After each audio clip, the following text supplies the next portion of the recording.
Hi, I'm Tim. I'm Corinne. And what an episode to have my mother on the podcast. I'm Polly. And tonight we have an appointment to keep with the Wicker Man. I could a tale unfold, whose lightest word would harrow up thy soul, freeze thy young blood. I am here to investigate the disappearance of a young girl. Where is Rowan Morrison? If Rowan Morrison existed, we would know. I suspect murder. Sergeant, I've already told... In the name of God, woman, what kind of mother are you? That can stand by and see your own child slaughtered. You are the fool, Mr. Harry. You're liars. You are despicable little liars. Dear God in heaven, even these people can't be that mad.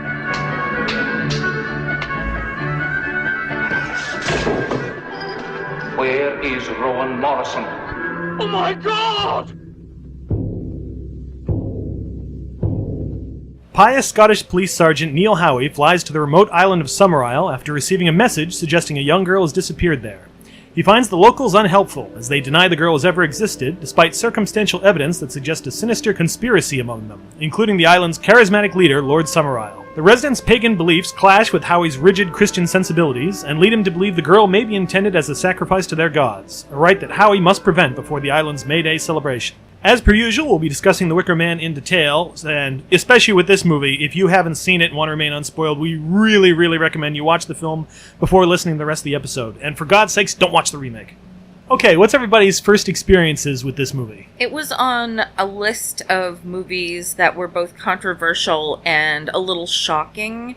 I went through a period of time where I wanted to see as many of these films as possible. This is one of the ones that was a standout. They've definitely lived up to the list. I saw this movie many years ago. I don't even remember when it was, but it was one of those movies that made me pull the shades down because I didn't want anyone to look in my window and know I was watching it, because a lot of risque scenes in it. It's a little scary.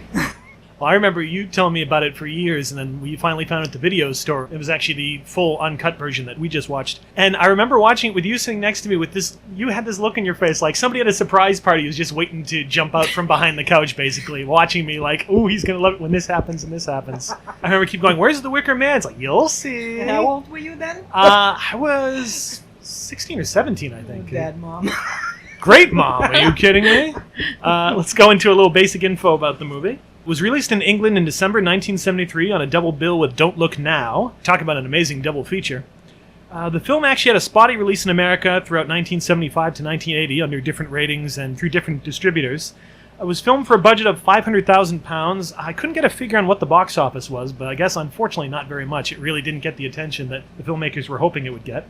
Let's talk about the cast and their characters. First off, of course, is Edward Woodward as Sergeant Neil Howie. The actor himself was brilliant in this role as an everyman. He is the symbol of Christianity in this film. So the actor plays it very strong, very, very piously, but also a sense of really blandness. Like, this could be any very religious person. This could be any religious Christian. He's kind of an interesting protagonist in that while we're on his side, I mean, he's trying to save this young girl, so, I mean, that immediately gets her sympathies. He's also a real jerk. I mean, he's arrogant. He's very smug and condescending to everybody. He shows up in these people's home and basically tells them, you're living wrong. You're not doing it right. You're supposed to be living according to this belief system. And just completely arrogant and assuming that his authority as a cop is going to get him everything that he needs. Well, in a way, he's coming onto this island as a Christian the way that Christianity came into paganism. You know, he's coming in and he's saying, this is how you should be living. And in this movie, in this version of a Christian invasion, the pagans said nope and made him part of their rituals. And you encourage them in this? Actively. It's most important that each new generation born on Summerisle be made aware that here the old gods aren't dead. And what of the true God? To whose glory churches and monasteries have been built on these islands for generations past. Now, sir, what of him? He's dead. He can't complain. He had his chance, and in modern parlance, blew it.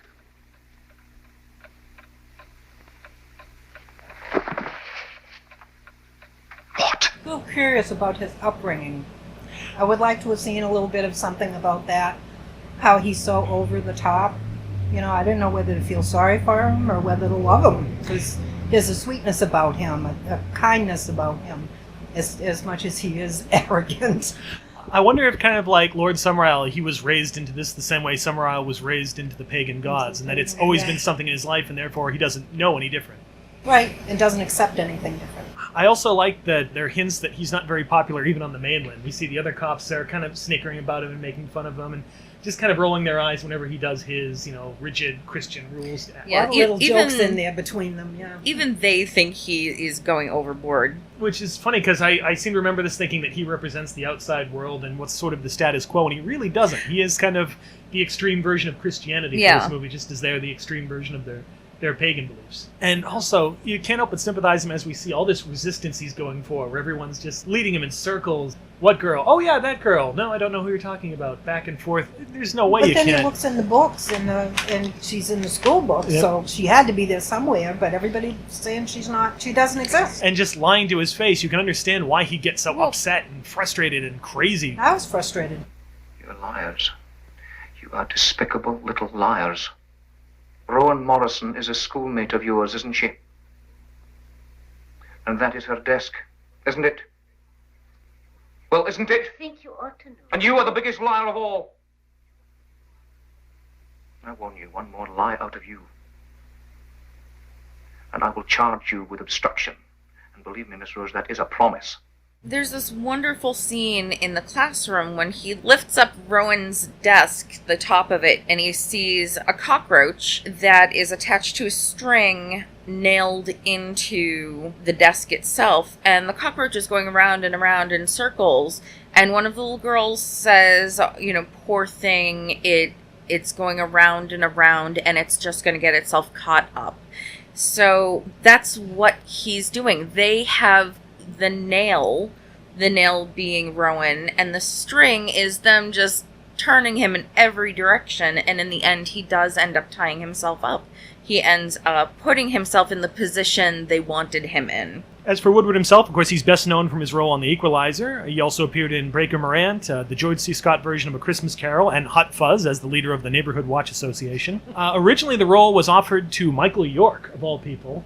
I don't know if I could have pictured him in that. I could have seen it, but I do feel like Michael York is a little too expressive in his face for a role like that. Plus, I think I would have kept thinking, it's Logan. It's some kind of relative of Logan who also looks like Logan, who also happens to be a law enforcer. Now I just picture him on the beach in that last scene screaming, "You don't have to die! Carousel's alive!" I think he would have been a little too handsome and kind of charming and attractive. I think really how he needed to be kind of stolid and a little less charismatic. Bland. He really would have been a better Lord Summerisle. Just because he had that aristocratic being. He was and the voice. I could have seen him as a Summerisle, but I think we would have lost if the roles had been switched up and we lost Christopher Lee to Michael York. There's something about Christopher Lee's stature, because he is so tall and so lean and his face is long, he takes on an otherworldly presence that while Michael York does have the posture and the presence to carry a role like that, wouldn't be as physically imposing. Among the other candidates, there was David Hemmings. They tried to get him in the part. And Lee, because he was a big proponent of this film and was very involved in the creative process, actually tried to get Peter Cushing to take the role. I love the Cushing-Lee pair-up, but again, I don't know if that would have worked. I think there would have been too much previous associations with their other film roles, the horror movies, to really accept the two of them in these parts. So let's move on to Lee as Lord Summerisle. He saw this one as kind of a chance to do something different from his usual Hammer horror movies.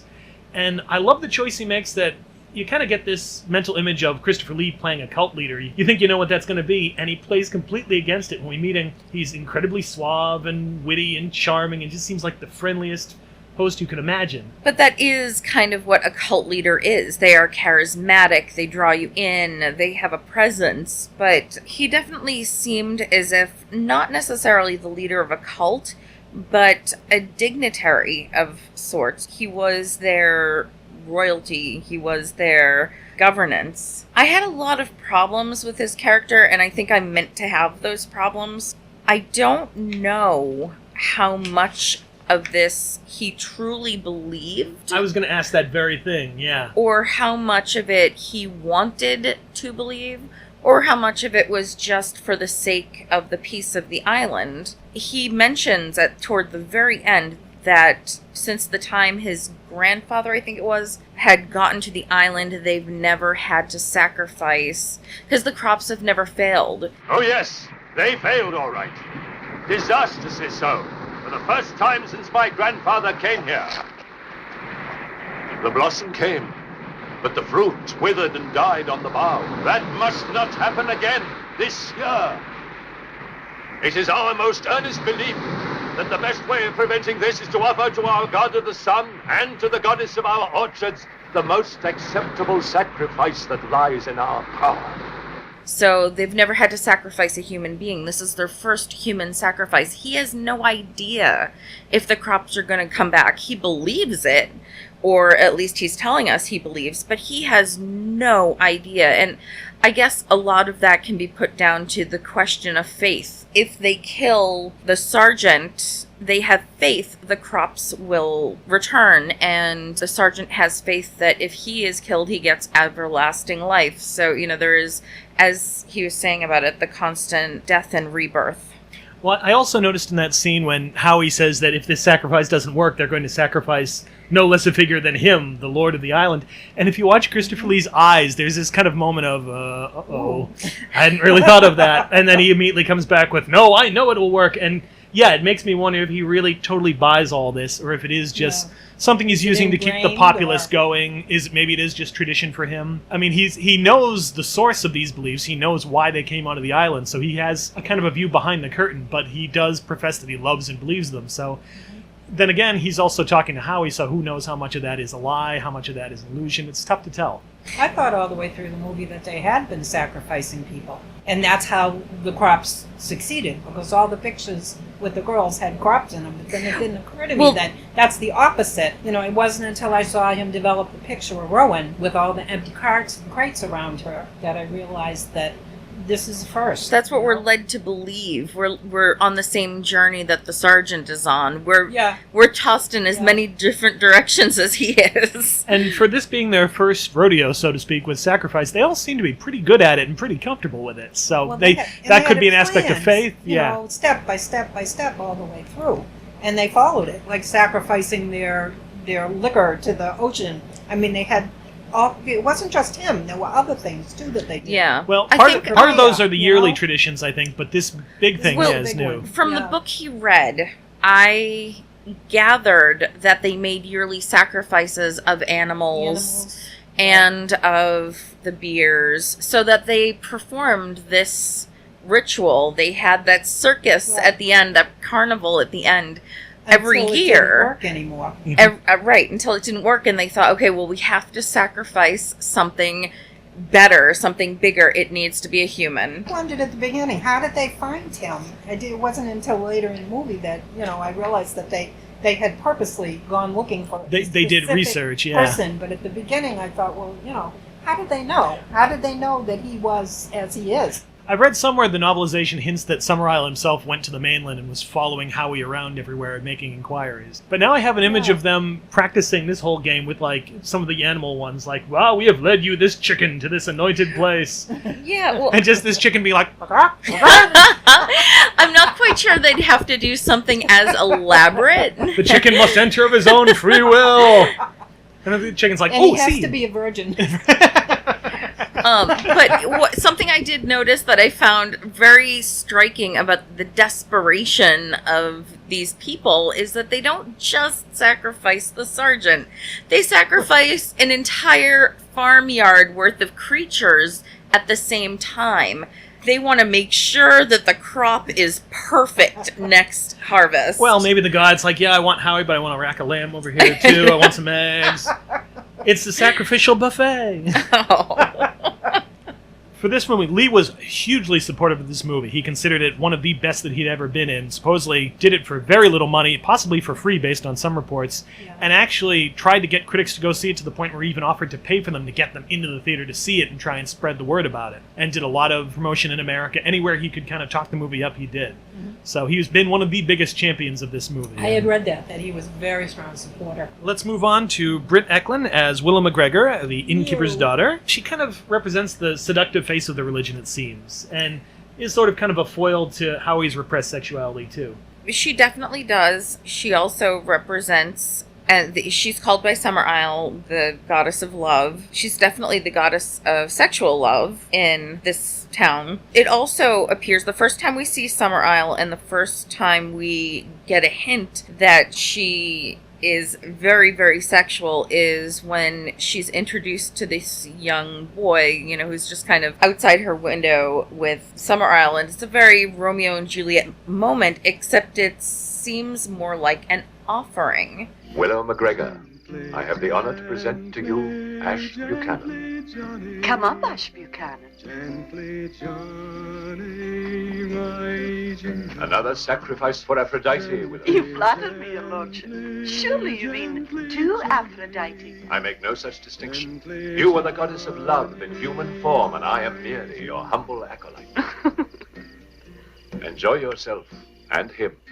And I got the impression that this young boy is a virgin who is basically, sacrificed upon this woman who is the goddess of love. And it put a whole different spin on all of the young men in the floor below, just looking up at the ceiling, singing this song, that it made it seem like they're remembering this, and this is something that they want again. Not necessarily her in physical form, but just that experience, that first experience with the goddess of love. Do you think all those guys down there had already gone through this ritual before?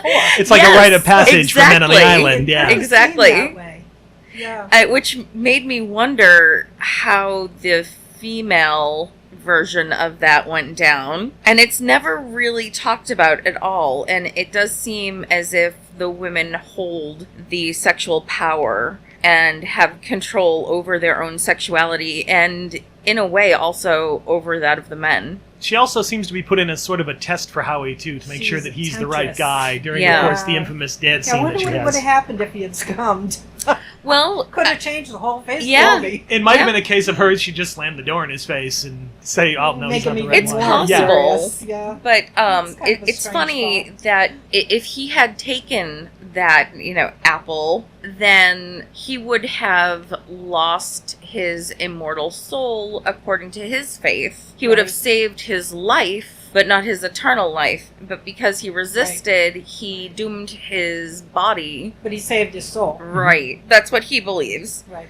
As for Eklund herself as an actress, she also appeared in Get Carter with Michael Caine, the horror anthologies Asylum, and The Monster Club. She'd later appear with Christopher Lee again in the James Bond movie The Man with the Golden Gun. A very beautiful woman, and probably, I hate saying it this way, but probably cast for her beauty. I didn't find her a very compelling actress, but I'm not sure how much of that was direction or how much of it was the actress herself. I will say she was good at making the most banal lines sound like some kind of innuendo. Yes, she was definitely good at that. And her big dance scene, I think, kind of gave an advanced lesson in female anatomy to a whole generation of young British men, so there's that at least. The nudity, other than the topless shots, was actually filmed with a body double, as Eklund was either self-conscious about her behind or pregnant at the time, depending on which story you listen to. And she also didn't sing her musical number that was actually performed by Annie Ross. And one other note, she actually got the local inhabitants of the area quite displeased with her when she described the Galloway location as the bleakest place on earth she had ever been. Let's move on to Lindsay Kemp, who plays her father in the film, Alder McGregor, the innkeeper. Kemp was a dancer and a mime, who's also appeared in movies such as The Vampire Lovers, also with Ingrid Pitt from this one, and Velvet Goldmine. And Velvet Goldmine. You can see a little bit of that in the way he moves in certain scenes, too, how he just slides behind the bar very smoothly. Dancer? Yeah. And you can, he brings a little of that physicality to it. It's also really disturbing how cheery he is with this incredibly crude song that's being sung about his daughter. I mean, he's there just like kind of banging on the bottles, going right along with it. I mean, you've got to think, if she is basically their town's goddess of love, he had part in creating this. So I think it's pride. It's absolute pride that he has this creature who is so celebrated.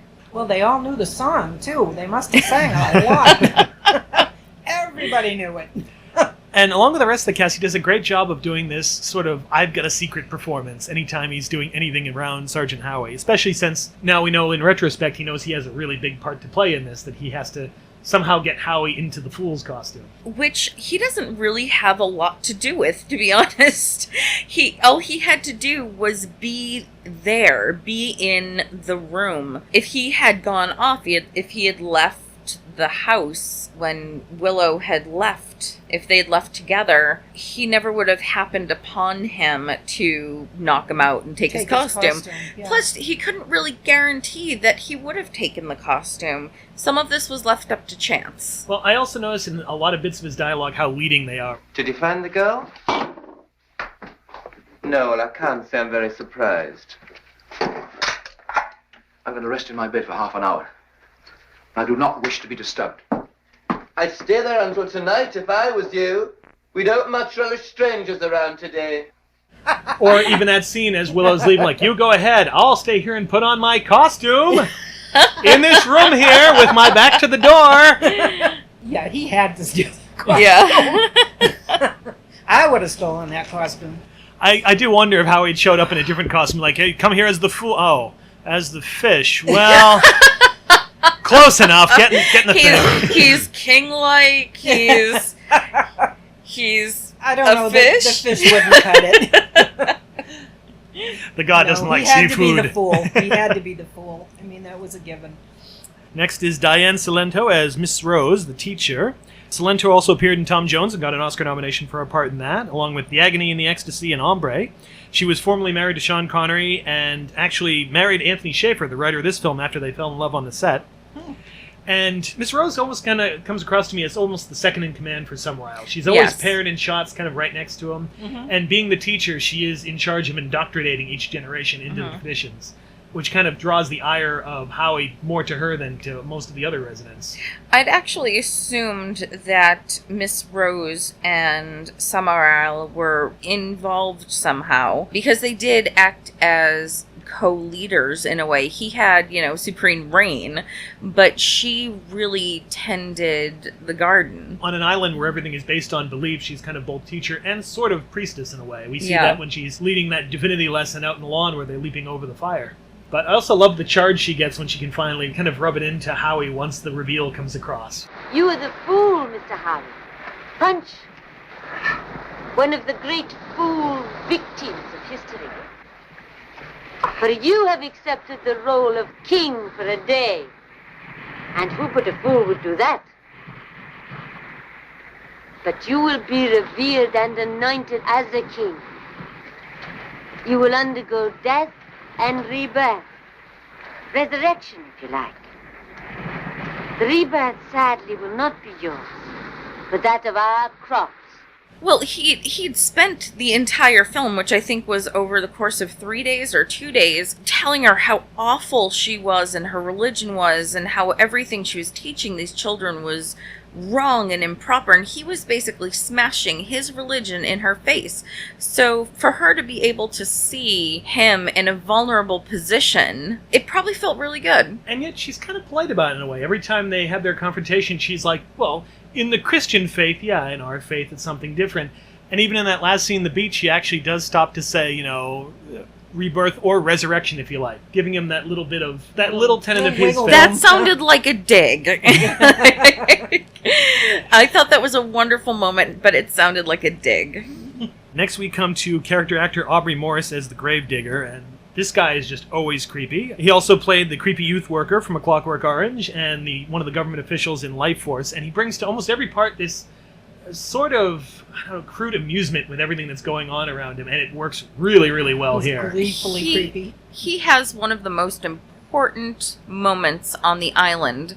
He is the first person to acknowledge the existence of Rowan.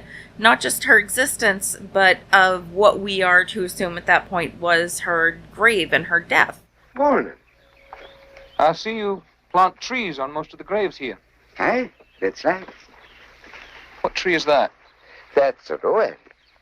Who lies there? Rowan Morrison. How long has she been dead? 6 or 7 months. They're just a wee bit late with the headstone. What on earth's that? Looks like a piece of skin. Why, so it is. What is it? The poor wee lassie's navel string, of course. Where else should it be but hung on her own little tree? He's acknowledged that Rowan is a person, or was a person, and later on even helps exhume her tomb. Partially, I think, so he can have the amusement of seeing his reaction when he opens it up and sees what's inside. That giant grin that spreads over his face is just, ugh. And also, during the last scene when they're all singing and kind of dancing, I don't know what it is, but his version of the dance, the little gesture, always freaks me out. It's almost like he's really taking a sadistic joy in what's happening to Howie. Just kind of like, yeah, oh, we got him, yay. It felt a lot like, I don't know if any of you have gone to a sports team after party in which pub songs are sung. I did this one time, and it felt a lot like that. It felt a lot like victory pub songs. Yeah. Almost expect him to like spike his mask there and do yes. a touchdown dance in front of it. Next, we come to Ingrid Pitt as the town clerk. Of course, Pitt is best known for her roles in Hammer horror movies such as The Vampire Lovers and Countess Dracula, and had several appearances on Doctor Who, including that one we watched recently where she does kung fu on the giant panto horse creature there. Yes. Not her finest moment. Not anybody's finest moment. She mostly only really has a cameo here. She has that one scene with Howie in the office. Did you know her? Yes, of course. Is that her? Yes, that's her. How did she die?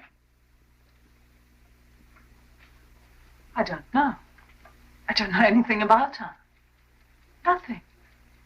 And that one moment where he stumbles in on her taking a bath, which seems like if you cast Ingrid Pitt, you got to have her take off her clothes at some point, unfortunately.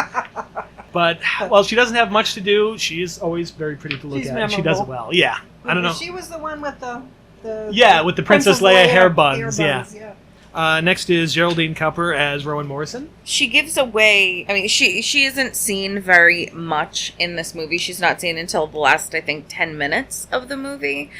But her presence is felt all over the movie. She's the thing being searched for. She's the person being searched for. And when she's found, there's this great reveal. I mean, we think we've seen everything this movie has to offer us. We've found the girl. We're running away. And they climb out of the top of a hillside. And she said, "I'm sorry. It was longer than I remember. Or it was harder than I remember." And you realize, what? What is she talking about? She's practiced this. Exactly. She has practiced this run, and everybody's there, and we have the same confusion that the sergeant has. So I think her performance of this was fantastic. Even to the point where the first time she sees the sergeant... Hurry, mister, please! I don't like it here! They're coming! You know what they're going to do! I know what they're going to do. Come on, hurry. And she's acting. She's acted... I think she ended up acting more than anyone else in the film on the island, because she had to be convincing in a very short period of time. Everyone else basically just had to lie. And, lie and deny. She had to take him through She the rabbit had to, hole. right, And exactly. They came out of a rabbit hole with all the hair references. It was kind of interesting. I also like that moment when she comes out and we see that Summerisle and Miss Rose and everybody are right there on the cliff, and she pauses for this moment of surprise, and you think it's, fear or shock, and then she smiles and runs toward them. I love how she draws out that for just a second. Yes, it's a good pause. Interestingly, she was actually doubled by her sister Jackie in some scenes, and Jackie's actually the face in the picture that Howie has sent. I don't know if that was on purpose, just to mess with the audience's minds a little bit more, so that she looks just slightly different, but... I wouldn't have recognized her from the photo, but I guess he put two and two together with a young woman of the right age tied up. The mother was also the shopkeeper, right? She ran the post office and like a sweet shop. Right, but she was also... She had a few moments that let us in on, wait a minute, they really believe this. They really, really believe this. She has another child who had a sore throat. So she puts a frog in her mouth, and I've heard of this, but I've never seen it. She put a frog in her mouth, and the child had to hold the frog in her mouth for a few minutes, and then the frog comes back out, and it's supposed to take away a sore throat, because of course frogs ribbit and they sound like they're croaking, so they have your sore throat now. So that whole scene with the frog in the mouth was that was not pleasant. No, but it was. It made sense. Yeah, it made sense. A frog in the throat. Weird sort of way. Yeah, exactly. But it's a folk remedy. I love the close up of the frog after she takes it out. You almost get a reaction shot of the frog going, "What the hell was that?" Get me out of here. One other cast member I want to note is the actor playing Police Constable McTaggart, the cop that Howie is paired with at the beginning of the movie, is played by John Hallam, who's actually a pretty well-known British actor. He only has a little cameo here, but he also appeared in Life Force again with Aubrey Morris, who played the Gravedigger, and was the main bad guy in Dragon Slayer, the big knight who's chasing Peter McNichol around through the whole movie, along with little bit parts in Flash Gordon and Doctor Who. But it was interesting to see him in this tiny little role. Let's move on to the crew, starting with the director, Robin Hardy. Besides The Wicker Man, Hardy also wrote and directed The Fantasist and The Wicker Tree, adapted from his book Cowboys for Christ, which he intended as sort of a spiritual sequel to this movie, and actually has a little bit part in the movie as the preacher in the prologue. And he does a fantastic job of kind of setting up this very slow-building mood of suspense. Where, I mean, when the film starts, you're really not sure what to make of it. It's not really overtly ominous, but how he slowly ratchets that up as the story goes on. It is paced excellently. I don't recall how long this movie is offhand, but it feels very quick. There's a lot going on, there's a lot to see, but the pacing is incredible. And the way he stages scenes, I mean, it feels like it could be repetitive of Howie going up to this person. Have you seen this girl? Have you seen this girl? And yet how he does little things to change it each time. Well, he's showing, it's a reveal, it's a world-building experience. Yes, the sergeant is asking the same question everywhere he goes, but everywhere he goes reveals something new about this island and the people of the island. The producer for the film was Peter Snell. He also produced Lady Jane with Helena Bonham Carter, the Detonator TV movies with Patrick Stewart and Pierce Brosnan, and The Wicker Tree, Robin Hardy's follow-up. And he was actually very responsible for bringing in a lot of people. He was actually the one who suggested Edward Woodward as the lead role and just getting the production together. And the writer of the film is Anthony Schaffer, who's best known outside of this movie for his play Sleuth and the screenplay of it. I did not know that. Yeah. That's one of the best. Which makes sense when you think of kind of the gamesmanship going on in this film. Oh, yeah. He also wrote the screenplays for Alfred Hitchcock's Frenzy and Agatha Christie adaptations such as Death on the Nile and Evil Under the Sun. The film actually began as an adaptation of the book Ritual by David Pinner, but eventually the script kind of diverged into its own thing. He abandoned the book and just let it kind of go in the direction he felt it should, and was trying to focus more on psychological scares and suspense rather than like visceral horror. And did a superb job, again, with the screenplay, just feeding out just enough information as the story goes on. Just little things like, you know, here and there a character would admit, oh yeah, that girl lived around here, no, I don't remember very well, and you're desperate for information. So finally, when you get to moments where we actually get some concrete bit of info, the fact that she is buried somewhere, or Summerisle's big monologue about the history of the island, the way that information is parceled out very slowly to keep and then when he can't get his plane started, he comes back, and everywhere he looks, he's chasing somebody. He's chasing that horse around. Schaefer actually did write a direct sequel to the movie called The Loathsome Lambton Worm in 1989, but was thankfully never made because it was going to be more of a fantasy movie and was going to start with Howie actually being rescued at the last minute by the mainland police and then chasing down Summerisle and eventually fighting the title creature, this dragon, and committing suicide by leaping off a cliff while he's tethered to two eagles. Pretty much everybody decided that it really didn't work and they did not want to make it. The end of that movie seemed like it had to be. Exactly. I mean, it needed that. He needed to be a martyr. This he movie lived for it. This movie, The Lonesome Lambton Worm, as is, would negate the power behind the final scene in this movie.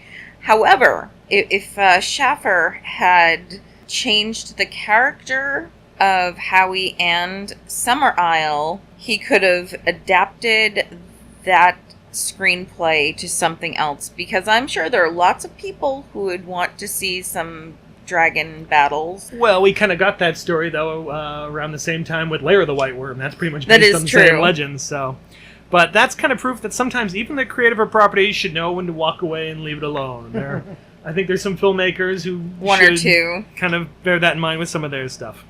The cinematography in the movie was by Harry Waxman, who also photographed The Swiss Family Robinson for Disney, The Day the Earth Caught Fire, and The Pink Panther Strikes Back. And watching this again, I was noticing a lot more interesting things with the camera work. One particular one for me is this long shot when Howie first comes on the island and hands the photo over to that first group of people by the seaside.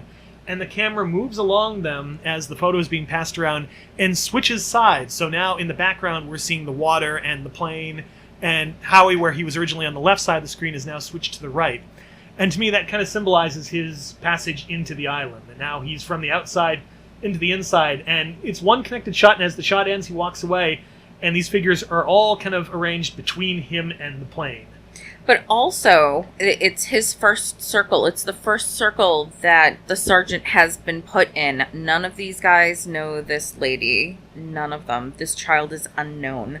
So that's his first rotation. Each of these guys is looking at each other with that snide look. And they knew. And they're grinning. I mean, they know. And you know that Howie knows something. You can feel that he suspects something is not quite right. And going back to the cockroach, the beetle in the desk, with the longer the string, the longer it takes to make one rotation, and the closer you get, the faster the rotations become, which is why in the beginning we see, a couple of strange things.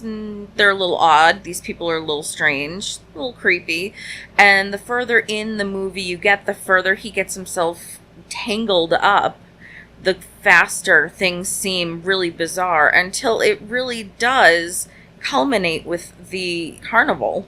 And the circle motif comes again with the swords and the little sword ritual as well.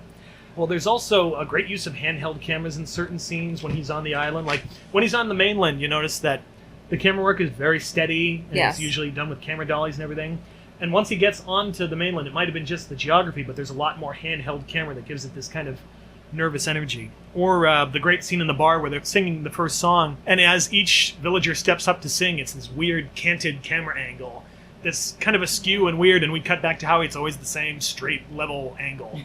So it's kind of like we're feeling his reaction to it, to each verse of the song. Waxman actually wasn't the choice of the director, and they frequently clashed over the look of the film. Supposedly he was only hired because the studio didn't think they'd be able to get that last scene of the wicker figure actually crashing before the sunset, and would have to do it with green screen, and that was something Waxman was good at. But thankfully they did achieve it in camera because it's one of the best shots of the movie. It's a beautiful film. Is there any documentation about what specifically they clashed over? I couldn't find very much specifically, no. Whatever the case, they either, one of them gave in, the other one gave in, or they compromised. It is a beautiful movie. The use of color, I don't think there's very much going on in terms of symbolism behind the colors.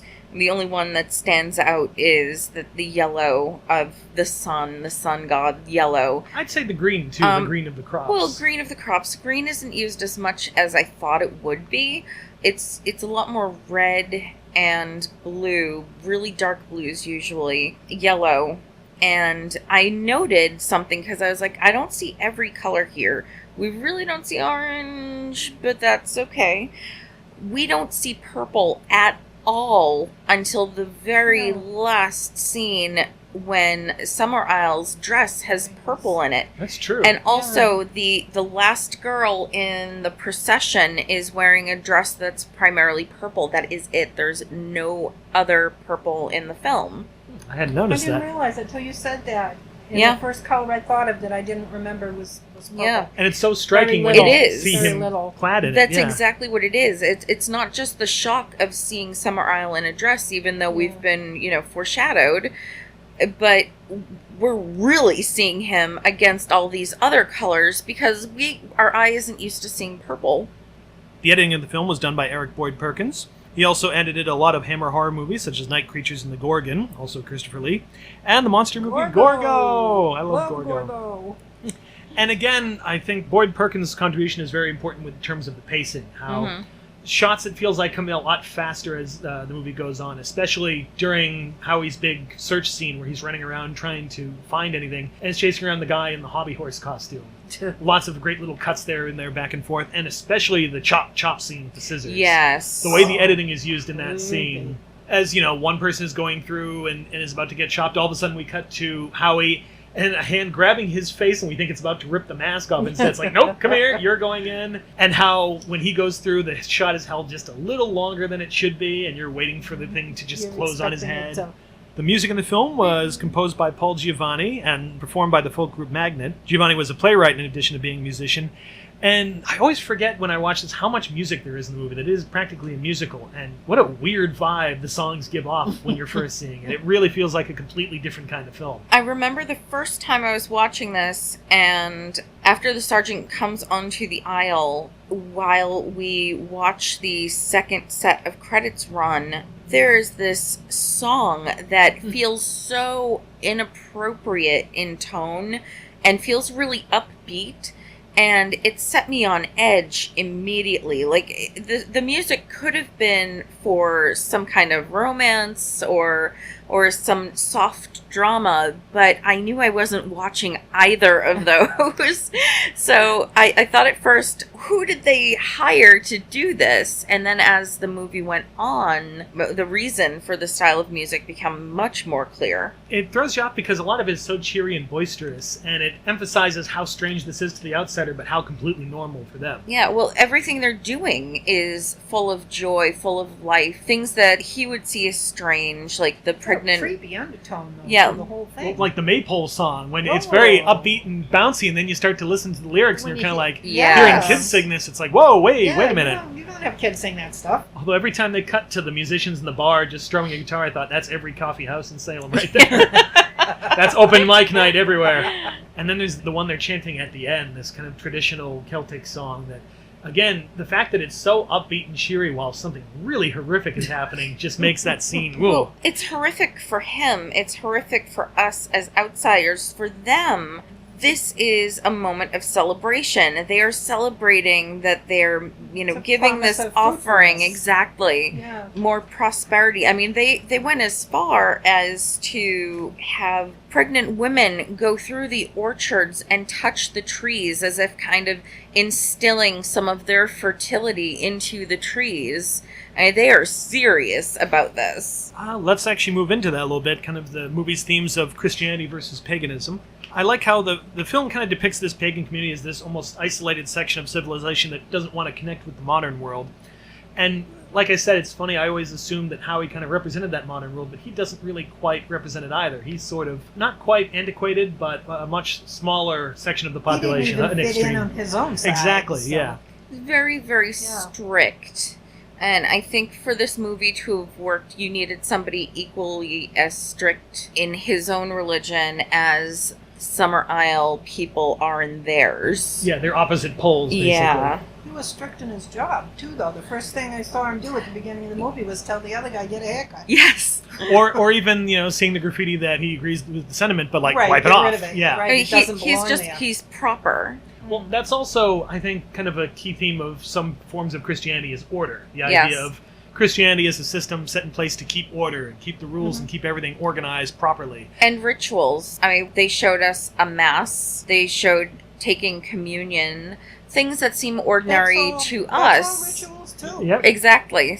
Rituals that seem very ordinary to us, and even the rituals of society, like not having graffiti because you want to keep your areas nice, and keeping your hair cut because you want to look presentable and clean. They're all rituals of a sort. And there's a lot of Howie, I think, that's internalized all these different aspects of Christianity into normal, where this other thing is different. Like when Summerisle is discussing parthenogenesis, the idea of these women jumping over the flame trying to be impregnated by a god, and Howie is just kind of perplexed by this. What religion can they possibly be learning? Jumping over bonfires. Parthenogenesis. What?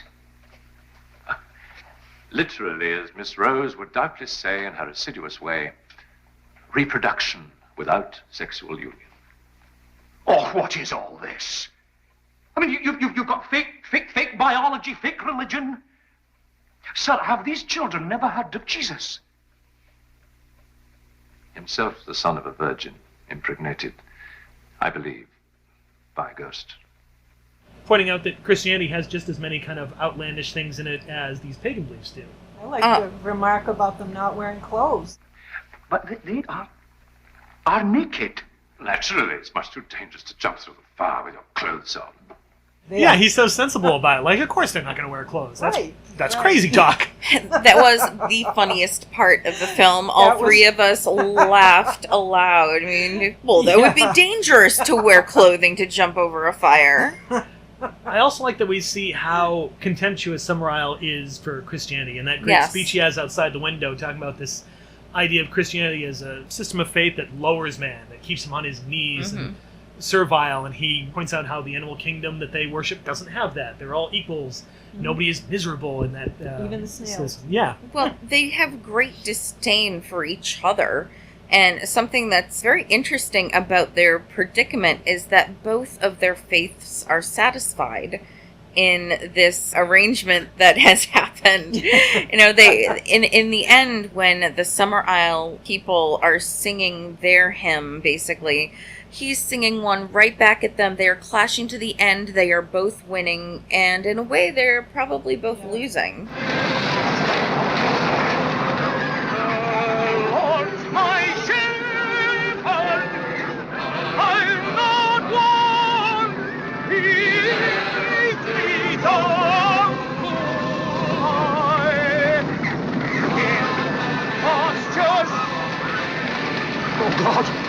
And there's this sense that as he's crouched into the thing burning and saying this prayer for himself, that while they're all together and he's alone, and his faith is still giving him some form of comfort in that last moment.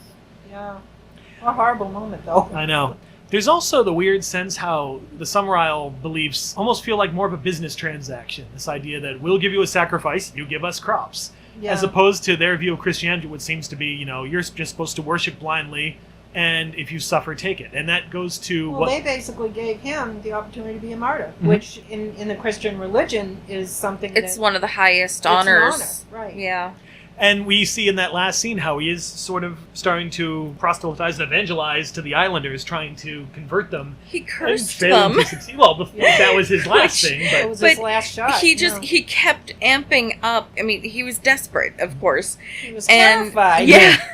And his speech took on the form that we associate with the Bible. He spaketh, and he was making up words to sound like Bible words. Yeah. Ho, ye husbandmen, because the harvest of your fields is perished, and the vine is dried up, and the apple tree languisheth, even all the trees of the field are withered, because the truth is withered away from the sons of men. Desire shall fail, and ye shall all die. Accursed! Had to respect him, though. I mean, you did. Had to respect him, even though he was a little crotchety. His beliefs were intact. Well, yeah, I like that his faith never broke. I like that. That too. he did stick to it. Yeah.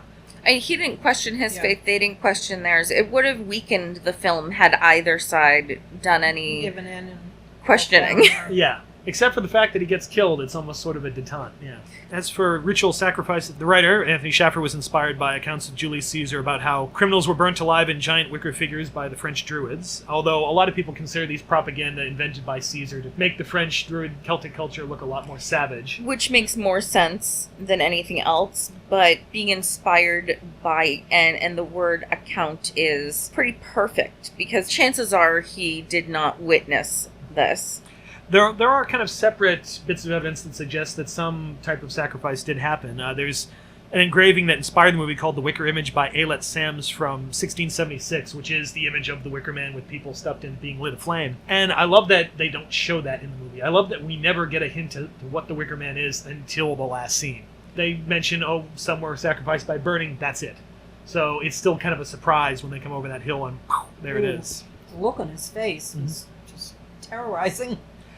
The burning of wicker figures, though, it's actually still practiced by some neo-pagans, minus putting people in it, or animals in it, thankfully, while the idea of the wicker figure has actually kind of been squeezed together with the green man to the point where people keep them as talismans for protection now, too. So the elements of the faith have kind of evolved over time as well. A moment about the Green Man. The Green Man is the name of the inn/bar that the sergeant is staying in. So within the Green Man, you have the sacrifice, you have the goddess of love, you have the fool, the fool, exactly, and is the meeting place. It is the place where they go to enjoy each other's company and drink.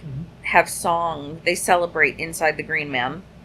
Oh, and another thing, the symbols in this movie, they're the Easter Island heads that were just popping out of the ground in one of the very first scenes on the island. The eyes. Yeah, there was Stonehenge, of course. There was the Evil Eye, which is protection, I believe, also. And that was on the head of the boat that brought the sergeant to the island. And supposedly not added for the movie. They found the boat that way when they were filming. It was a gorgeous boat.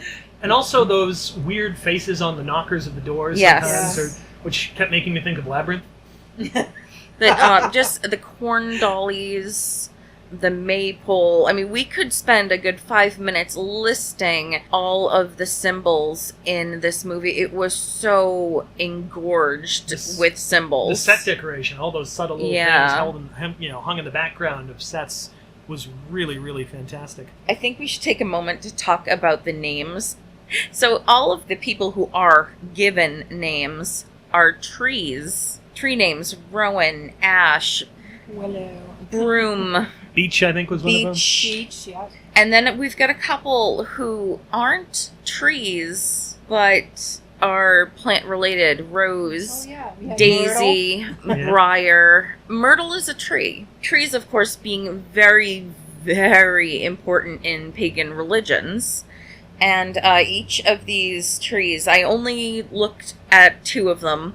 The apple tree, of course, because that is their crop. Their major exporting crop is the apple.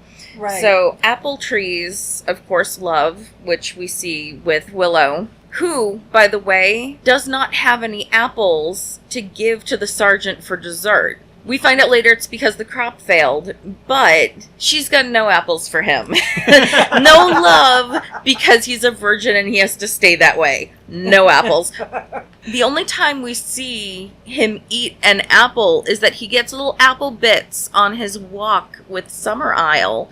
And that was a very interesting moment. It seemed like he was almost in this great theory. It would seem that he was being not just tempted, but maybe coerced a little bit, not necessarily in faith, but in terms of the body. Well, it's also the scene where he's getting a lot of the information. It's the fruit of knowledge. He is being fed, literally, yeah. So, apples indicate choice.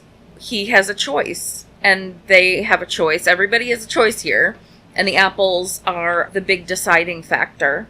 Well, we're back to Adam and Eve here. Exactly. And then Rowan, who is the girl who's missing. A rowan tree in pagan religion is protection. It aids in protection, and it can be used to protect against enchantment. So he's looking for protection. This whole time he's going around the island looking for protection, and he's not finding protection.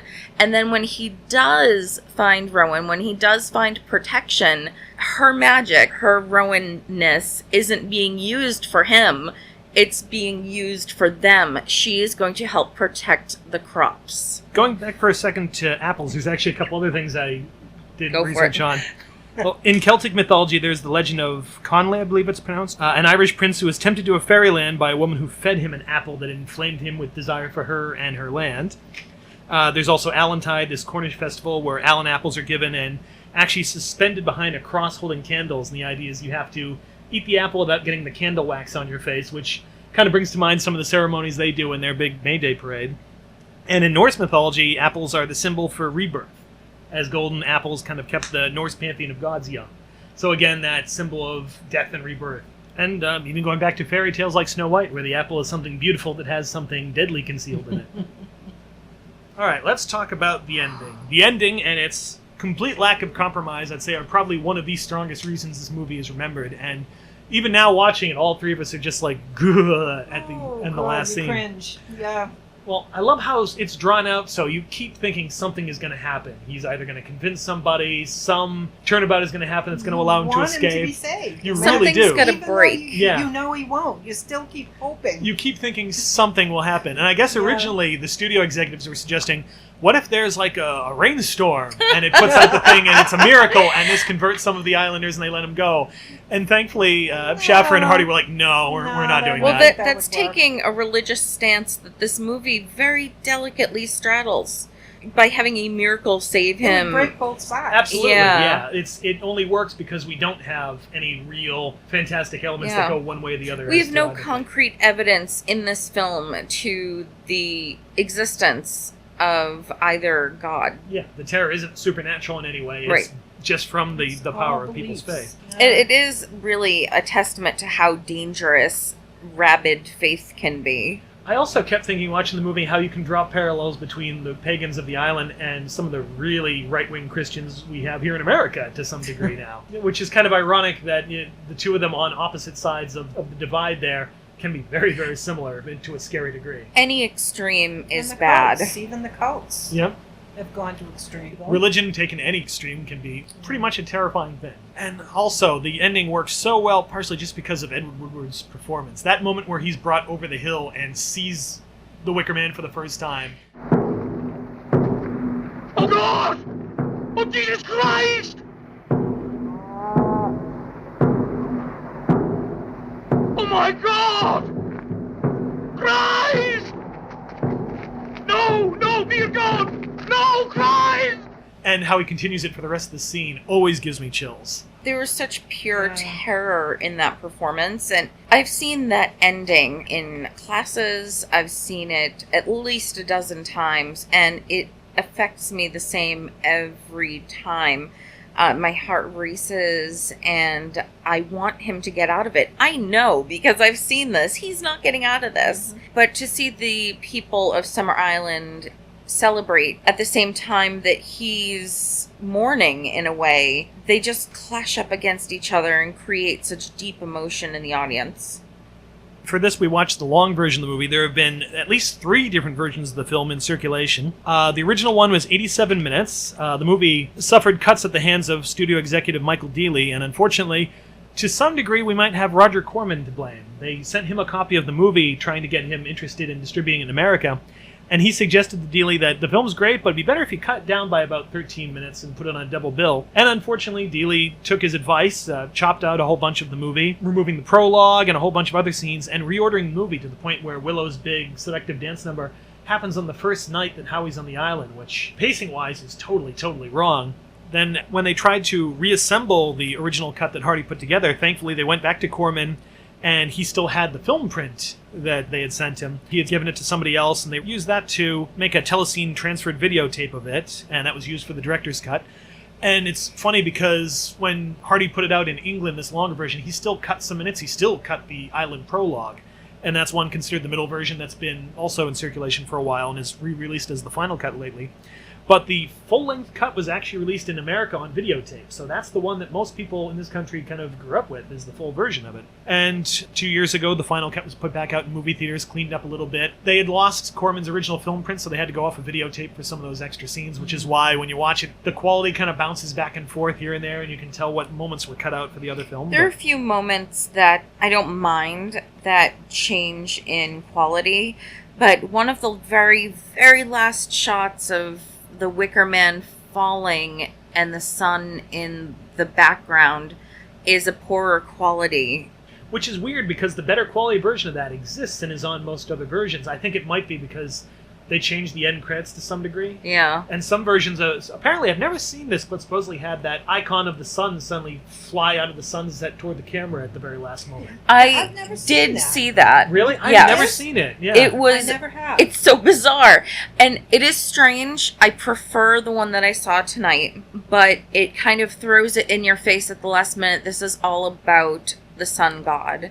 There's a couple other scenes that there are photos existing and indicate they were probably filmed but were cut out and have been lost. One of them is in the early scenes in the mainland, how he enters this bar and tells them when they're all singing and playing music, and basically forces all the bar patrons to shut up because they're not licensed for music and song there, which kind of sets up more of his conflict with the Summerisle residents and the music in the Green Man. It's a parallel I don't think they needed to draw, given everything else. More importantly, after that, outside of the bar, he would have encountered this aging prostitute and her client in a dark corner, and then had McTaggart grab the woman and force her into the light, kind of shaming her and having the John that she was servicing kind of run off in disgust. And that just seems like such a cruel moment. I'm really glad they cut it. But it's also setting up for another parallel of the goddess of love, who, I'm not sure, he would definitely call her a prostitute. Next door to him, younger, beautiful, vibrant, somebody he's desiring. And again, probably a parallel we did not need, so it was a good cut. But it's still interesting. The way it was written in the script, though, it seems much more, he's like, look at this is what you're paying for. And the guy runs off, he lets him go, and then kind of arrests the woman. It doesn't seem in keeping with the character as he's established in more of the film. There was a lot more of him questioning Mrs. Morrison, going through her house and finding some of Rowan's clothes, and this long back and forth where Morrison claimed, oh, no, those belong to the neighbor's girl. How did he know they were Rowan's clothes?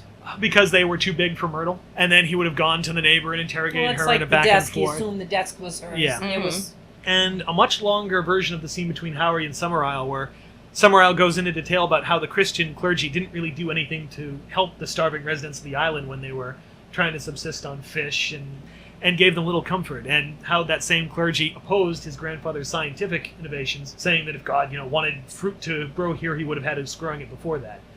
So, again, a very negative depiction of the Christians. And something we haven't really talked about is that Summerisle's grandfather came to this island and used a human construct. He used science to create life. And then he put the pagan religion in place. So we could go back thinking, the grandfather is the creator. But the fact that this man would come and use science to change the earth and then instill pagan beliefs into the people there it's a conflict. It's an interesting conflict. A little bit of trivia about the movie. Because it was shot in autumn, all the blossoming trees had to be brought in special for some scenes. Edward Woodward has talked about how weird it was seeing all these trees in the backs of trucks being trucked to the set and put into the orchards. Why didn't they just do it in the right season? When you have actors free, you have actors free for a certain set period. Yeah, that's you true. usually have to jump on those based on their availability. Woodward also claimed he visited the shooting location years later and found the wooden cross that he made in the cemetery was still there after all those years. Wow. No way. That moment in particular felt very disrespectful to me.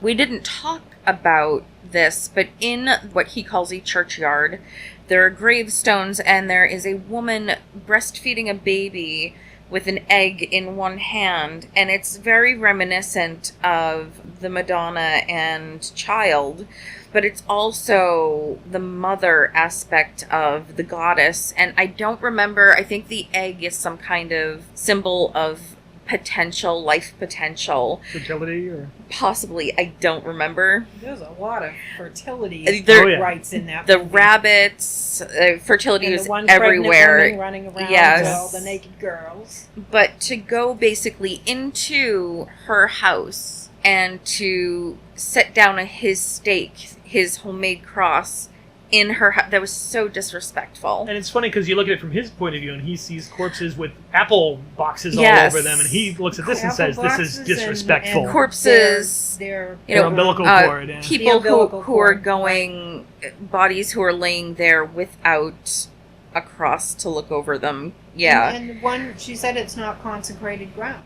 Certainly not anymore. It used to be a church, so she did bring up the question as to whether or not it was still holy ground, and it is an interesting thought. You can still see cross-shaped headstones in the churchyard too, so clearly it was at one point. Was she talking specifically about Rowan's grave? Yes, she was. It seemed because like she was. He kept calling it a churchyard, and she kind of hedged around that with, well, it's not really a churchyard.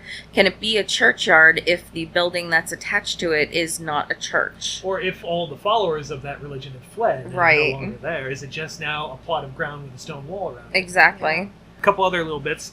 Woodward commented that the goat above him in the wicker figure actually got nervous and ended up peeing on him while they were filming. Oh, gee. He did let out quite a scream. That was the one animal that gave out a scream that it upset me because I knew that was sounded real. That was a scared cry. Hardy actually did claim that care was taken to make sure the animals weren't hurt. Any of those scenes, the flame bar was way, way in front of them. But they were traumatized. They were. Although Britt Eklund again caused trouble by claiming that some of them were burned in the last scene, and a lot of the residents were under the impression that that's what they were going to do when they filmed it. My question to that is, when was Cannibal Holocaust filmed? It was after this, I'm pretty sure. It was after? Okay, because my thought is that maybe it was before a little bit, because the controversy around that made the film not necessarily a sensation, but it made it very popular in terms of how well known it is. To start a rumor to maybe generate some publicity. Possibly. The stumps of the Wicker Man actually remained on the location at Burrowhead in Scotland until 2006 when somebody cut them down and stole them. Because we can't have nice things. I know. Don't steal stuff. Don't stalk poor people who own houses of movies that you love. Don't do this stuff. If you're going to go, take a look at it, have a respectful distance, You maybe know, get a photo, walk away. Yeah. If you're going to go visit the gravesite of your favorite dead musician and you want to leave something, that's fine. Don't deface the property. Don't steal something from it. Just treat it with the same kind of respect that you'd want your own things treated with. It makes me so mad. I'm right there with you. And also, they actually built 2 Wicker Man. One was a spare in case the first one didn't go well during the big burning scene. In case it didn't. Yeah, but they never had to use it. I mean, the fact they coordinate just perfectly with it. So what did they do with the other one? I think they just probably disassembled it. They probably didn't really have it on location. I know. Could have had that in my backyard. Well, I mean, they're all over the place now. The film inspired the Wicker Man Festival in Dumfries in Galloway, Scotland. And now there's Burning Man, too, although one of the co-creators of that, Larry Harvey, claims that he had come up with the idea as sort of an art concept and had never seen the film. Yeah, but he says it's not... haven't seen the movie. Well, this guy claims it, but there are multiple people who are kind of doing it in different places and kind of combined it together. So I'm sure somebody must have seen it at some point. The idea of a giant figure being burned is, I mean, it's kind of universal in a way, but I think it's more than just a coincidence. And there's a lot of symbolism to how it's burned there that matches what they're burning it for in the movie here. The idea of it being the focus of this festival, that it's not just random destruction. Well, they used to do that at the bonfires. When I was a kid, they used to set up a bonfire down at the park at the bottom of the street. And at the top of it, they used to do this effigy of this guy that, in the neighborhood that was really kind of annoying. And every year they burned the bonfire with this guy's, Oh, that poor guy. Yeah, that's creepy. I know. I would not want... a kid. It was I'd move. I mean, I would be worried they're going to do that to me down the road. We used to be down there surrounding it. Every year we'd go down and see it. Did you sing the song? Did you do the little dance? I did not sing. I would not want to live in a place where every year they burned my likeness in effigy. He didn't come out, so I don't think he really... Now I have an image of the Who's in Whoville burning an effigy of the Grinch in the center of their old town. That's what that little song is about. The image of the Wicker Man on fire also appears in the film adaptation of Rules of Attraction, the Bret Easton Ellis movie. I remember seeing that movie and going, "Hey, that's the Wicker Man, I know that," not realizing the other significance behind it. Okay, here's the big questions now. What's everybody's favorite scene from the movie? Okay, my favorite scene from the movie is when the sergeant visits the classroom and has a conversation with Miss Rose. That entire scene, from the moment he steps in, starts to hear what the girls... because the girls are pounding on their desks with their pencils. They're listening to the boys chant and sing outside. And then they're talking about the meaning of the maypole. And he is just shocked. He is shocked that a classroom would be run this way, that children are learning these sins of the flesh so early. But he doesn't take the teacher to task in front of the children right away. He pulls her aside so they can have a conversation, adult to adult. Yes, you can be quite sure that I shall report this to the proper authorities. Everywhere I go on this island, it seems to me I find degeneracy, and there is brawling in bars, there is indecency in public places. And there is corruption of the young, and now I see it all stems from here. It stems from the filth taught here in this very schoolroom. I was unaware that the police had any authority in matters of education. Well, we'll see about that. It's just a beautiful scene. Well, I know it's kind of awful, but I think the part that I like best is the ends. And it's just because I like the difference from him up in the Wicker Man singing, and I mean, he's practicing his faith right to the ends. And in the meantime, they're all practicing theirs down below. But I'm not, it's hard to see somebody with that much faith that just does not give it up no matter what, you know, right till the end.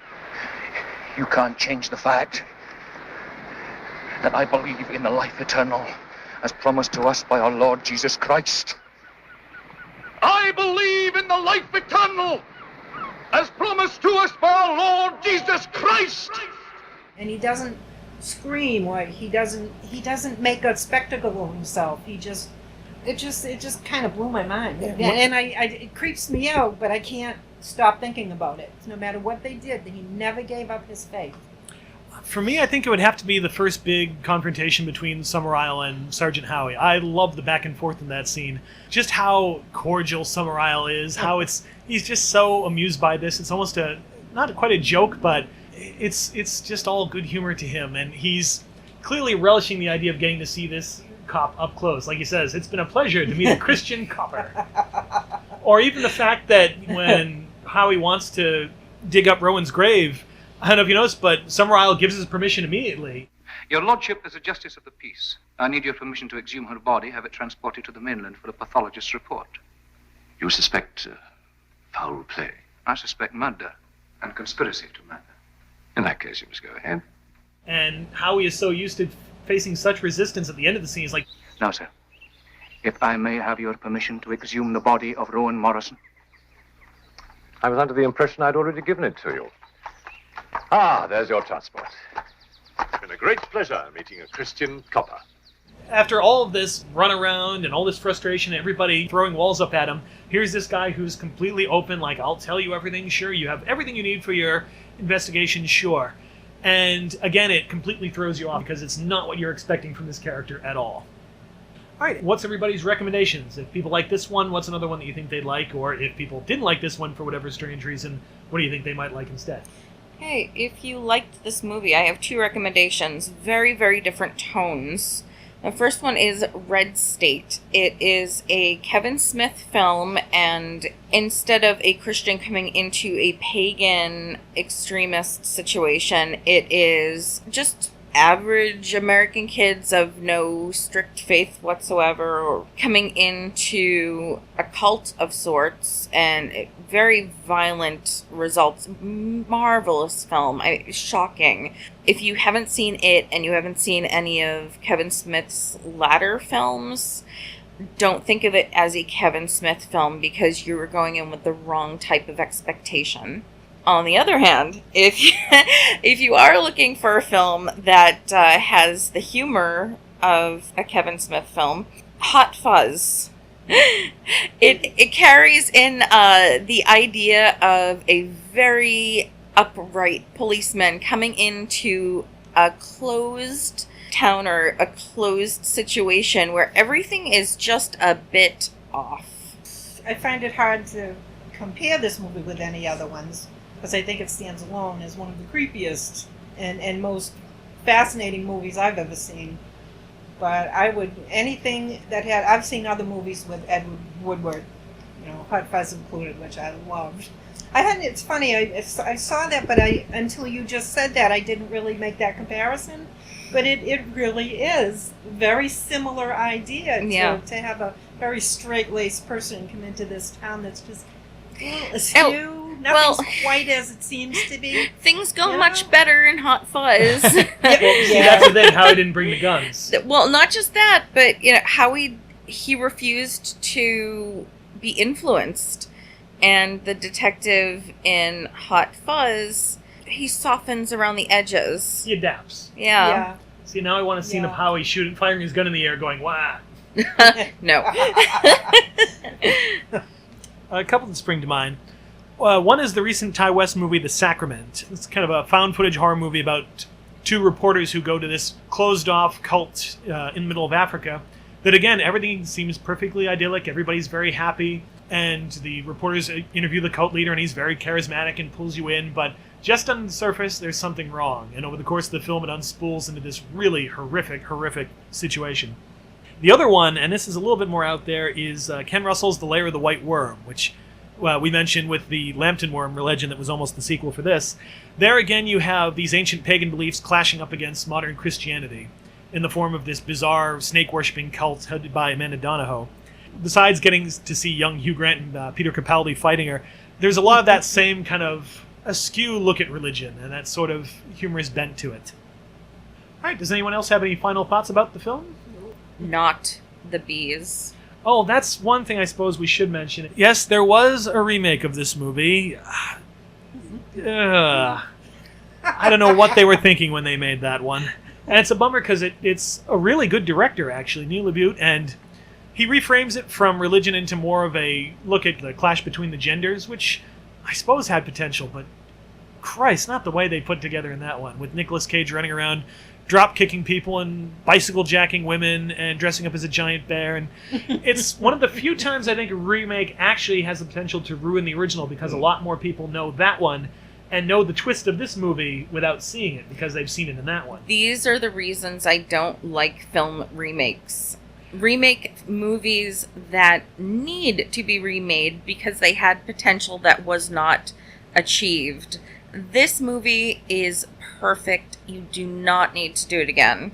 I guess part of it is that Cage was such a huge fan of the original movie. He wanted to put his stamp on it. Though. I know. That doesn't... Just because you love something doesn't mean you need to do it. But occasionally or there is remake a remake it. That's fabulous. Well, usually if it... And again, it's the idea of taking something and putting a new take on it, which theoretically this could have, but it's just so bloody ludicrous. And I think part of that is intentional, but don't do that with this story. No. Do it with something else, you know? No, but you don't know until they do it how horrible it is. Yeah. Because every once in a while...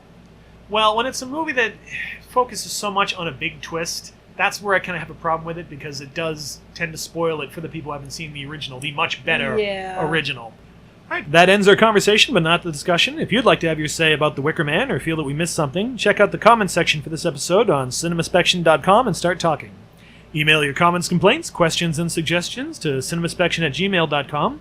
You can also like our Facebook page and follow us on Twitter. Our show is available on iTunes and Stitcher, so if you like what you hear, please subscribe to us, and if you have a moment to spare, please leave us a review. Your reviews help improve our visibility, and we always appreciate any feedback. We'll be back to discuss another movie next time. Until then, remember to keep watching closely. There's more to a movie than just what's on the screen.